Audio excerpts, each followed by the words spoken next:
ভাই। অসাধারণ জাবেদ ভাইয়ের কথাবার্তা অনেক ভালো লাগে আমাদের। আমরা প্রায় সময় এই রেস্টুরেন্টে চলে আসি। এখানে ভিতরে ফ্যামিলি নিয়ে যারা আসবেন, যারা পদ্মার ভিতরে থাকতে চান, এখানে কেবিনে বসে খেতে পারবেন।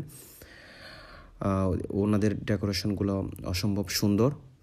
এখানে একটা পার্ট বাইরে গেলে একদম খোলামেলা, নাইস ডেকোরেশন, লাইটিং অসম্ভব সুন্দর।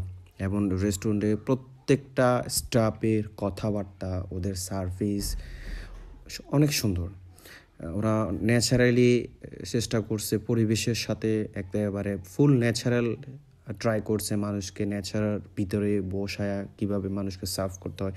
এই দেখেন খুব সুন্দরভাবে এখানে যারা কাপলরা আসেন বা ফ্যামিলি অনেকেই আসেন, এখানে আপনারা বসে ছবি তুলতে পারেন, এনজয় করতে পারেন। আমরা সব ফ্রেন্ডরা মিলে চলে আসলাম এবং আমরা প্রায়ই এখানে চলে আসি, কারণ হচ্ছে মুসাপুর কাবাব হাউসে এখানে আসলে আপনারা অনেক দর্শনীয় স্থান আছে, এগুলো দেখতে পারবেন। এই যে ওনাদের এখানে বারবিকিউ মাছ আছে, আপনারা এখানে কোরাল খেতে পারেন, সুরমা মাছ খেতে পারেন, টুনা মাছ খেতে পারেন।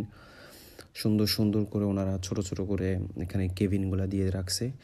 এখানে মানে ফ্যামিলির সবাই বসে এখানে খাবে। এখানে যে কাপড় নিয়ে এসে আপনারা লুকায় লুকায় খাবেন ওই ধরনের কোনো প্লেস এই মুসাপুর কাবাব হাউসে নেই। ওরা মানে সব ওপেন স্পেসে রাখছে।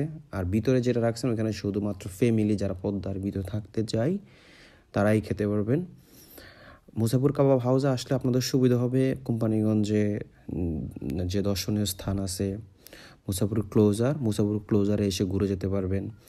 তোমার বাংলা বাজার ব্রিজ আছে, ওখানে অনেক সুন্দর ন্যাচারাল পরিবেশ, ওখানে বসে আপনারা অনেক টাইম পাস করতে পারবেন। দেন বিকালের দিকে বা সন্ধ্যার দিকে এসে আপনারা এখানে এসে আপনারা আপনাদের মতো করে পছন্দ মতো খেতে পারবেন। আমরা